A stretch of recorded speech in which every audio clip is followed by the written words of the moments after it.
Hi guys! Welcome sa ating part 4 ng structural video structural theory series natin. So for this part, ng pag-uusapan natin is yung isa kong tinutukoy na method na madalas ginagamit ko for indeterminate beams talaga.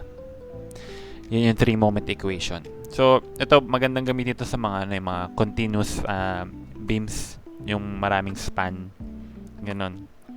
So actually, ang concept ng 3-moment equation, simple lang naman. May formula-based siya. May susundan lang tayong formula. Yun na siya. Okay?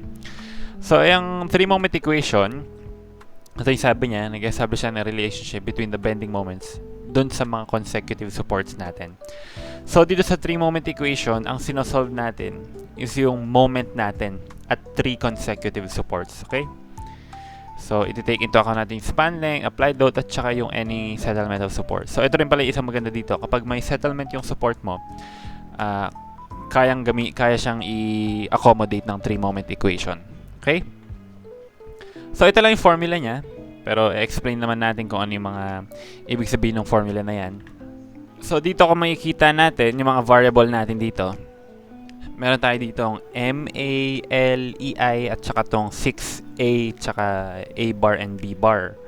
And also yung H1 and L1 na H1 natin, H2, no? Pero papaliwanag naman natin yan, no? So itong MA, yung MA na yan and yung MB and yung MC, yan yung bending moments natin doon sa mga support na tinutukoy niya kanina. Okay? At 3 consecutive supports. Para mas ma-imagine natin, pakita natin yung beam. Ayan. So kunwari meron tayong 3 support dyan. Continuous span to, tama? So, yung MA, MB, and MC, ito yun, yung tatlong magkakasunod na support mo. So, pag ginagamit natin yung 3-moment equation dito, kailangan natin ng 2 span lagi, no?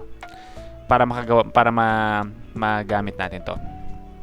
Yung L1 na tinutukoy niya, yung length ng first span mo. L2 naman, yung length ng second span mo. And yung EI is yung rigidity ng bawat span mo. So, kung magkaiba yan, edi magkaiba. So, ang E, yung elastic modulus ng unang span, I1, yung inertia, moment of inertia ng first span. And ganoon naman sa E2 and I2. Dito siya sa second span. Okay? Ngayon guys, meron lang tayo dito kailangan tandaan na sign convention na ginagamit ng 3-moment equation. Okay? Ang ginagamit na sign convention ng 3-moment equation is baliktad sa nakagawian natin. No? Ganito siya. Okay? So, imagine mo, kinat mo yung mga beams dyan sa part na yun. Kasi meron kang moment dyan eh. At internal rollers, meron tayong moment dyan. Okay? And yung moment mo dito, pag dito mo tinignan, yun din naman ang moment mo dito eh, sa titignan. So, kung iisipin mo kasi yan, ganito ang itsura ng ng beam mo.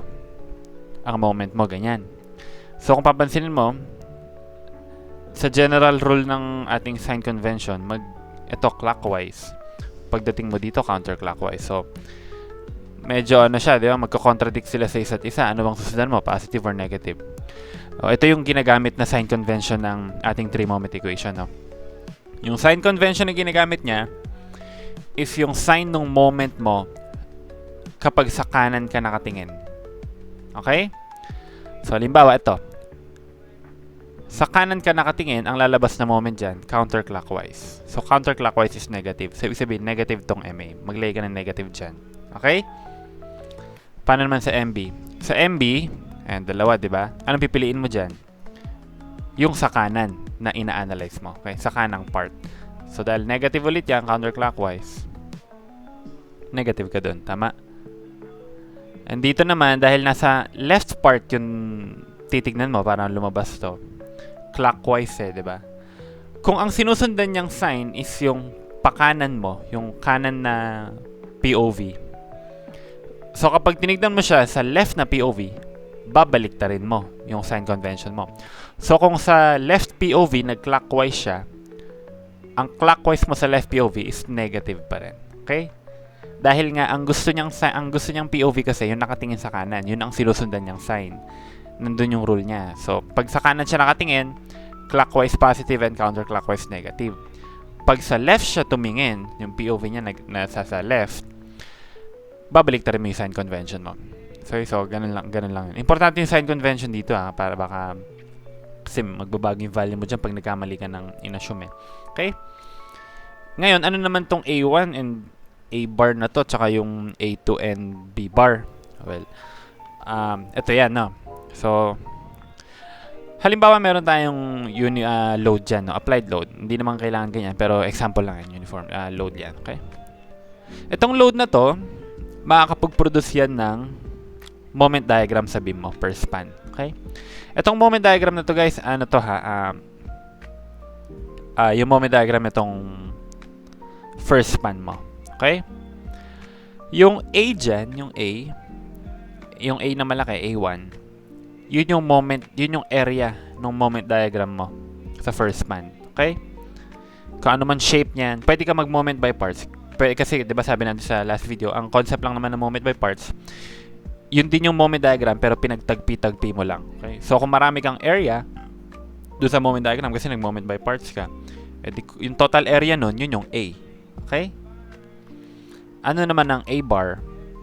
Yun yung distance ng centroid ng area mo dito papunta dun sa left support. Yun ang A bar, okay? Ano naman ang A2? Ganun naman, yung moment diagram mo sa kanan, and then yung B bar mo is yung distance ng centroid ng area ng moment diagram, yung area ng moment diagram mo papunta sa kanang support, okay? Palaging ang reference natin sa left and the right, no, yung A bar and B bar. Wala tayong ni-refer sa gitna, okay? And also, guys, yung moment diagram na magawa mo dito, hindi siya yung moment diagram na kasama yung reaction, okay? Ang moment diagram dyan is yung moment diagram na nabuo ng load mo. Hindi kasama yung reaction. Hindi kasama yung moment, no? Bakit hindi kasama yung moment dyan? Yun nga hinahanap mo eh. So, wala kang talagang reaction na kasama dito sa moment diagram mo. Ang moment diagram na na-produce dito, yan yung moment diagram na na-produce lang ng applied load, okay? Due to applied load only. Hindi kasama yung reactions. Okay? Tandaan din na rin yun. Ngayon, syempre medyo, kung isipin mo, medyo matrabaho yan kung ito yung gagawin natin. Mag-moment by parts ka every span. Ang tagal nun, di ba? Meron tayong formula dyan para hindi nyo nagawin yun, no? Ngayon, itong formula na to, applicable lang to sa point load. Ito. So, also, pala, meron pa tayo isang kailangan pag-usapan, yung H1. No, yung H. Yung H, guys, nangyayari yan kapag nagkakaroon lang tayo ng value niya kapag meron tayong settlement ng support. Pag sinabi natin settlement ng support, is yun yung displacement ng mga support mo. Kung wala namang binanggit, edi zero lang yung mga H, no? Ngayon, ano tong H? Saan tayo magre-refer? Okay, tandaan nyo to, guys. Ang H natin, ang mga H natin naka-refer tayo sa gitnang support. Okay? Ito ang origin natin. Ito ang zero coordinate mo. Okay? So, ibig sabihin kung yung ayan ang H1 and H2, okay? So, ibig sabihin kung itong A nasa taas siya ng B, positive yung H1. Kasi ito ang origin mo. Ito ang coordinate mo. Ito ang zero coordinate. Ang nasa taas niyan, mga positive values. Ang mga nasa babang part, negative values. So, yun lang kailangan mo sundan. Yung H1 is distance ng support sa una and distance ng support, papuntang support sa gitna. Pero dapat, consider mo yung sign, okay? Ganon din dito. Yung H2 is yung papunta dun sa kanang support. Ngayon, paano kapag ang C bumaba sa B? Since below na siya nung B, ano ba yung mga values na below sa axis mo, coordinate? Yung origin mo, negative, tama? So, negative yung H2 kung sakaling ganon. Okay, so, yun, madali lang naman siya sundan. Basta kapag nasa taas ng gitnang support, positive. Pag nasa baba ng gitnang support, negative. Okay? So, yun lang yung pinaka-ibig niya sabihin. Okay? So, ngayon, na-define na natin lahat ng variable and puntahan natin yung sinasabi ko kanina ito para hindi nyo nagawin hindi natin gawin tong moment area tapos mag-centroid, di ba?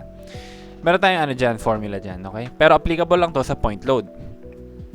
Pero mamaya ituturo natin yan paano siya ma-apply sa iba't ibang klase ng load, no? Ang kagandahan kasi ng mga ganit, actually kasi maraming value yan. Meron tayong table dyan, pwede nyo i-search sa internet. Kaso for specific type of load lang siya. For uniform, triangular, mga ganon.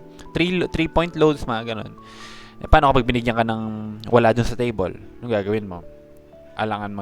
Pwede ka magganto, yung area, yung moment diagram na area, tas centroid, or pwede mong gamitin to. So, ang formula na to, itong 6A1 A bar over L1. Okay? Hindi kasama EI, ha? yung part na yun, ito ang equivalent niyang value.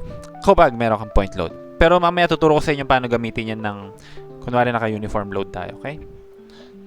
Basta tandaan nyo itong formula na to. Paalal.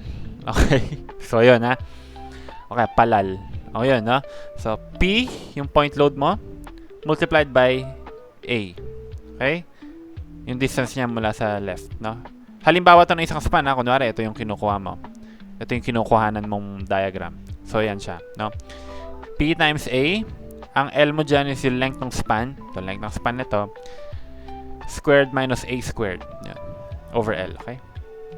Paano naman kung yung itong kanan yung kinukuha mo, nasa kanang span, yung distance niya from the kanan? Eh, di yung A, gawin mo lang yung distance niya sa kanan, which is B. Okay? So, yun lang ang pattern natin. I-memorize lang natin itong formula na to and ito. And masasagot mo na kahit ano gamit yung 3-moment equation. Okay? Well guys, thank you for watching. See you na lang sa next video. Okay? Bye-bye.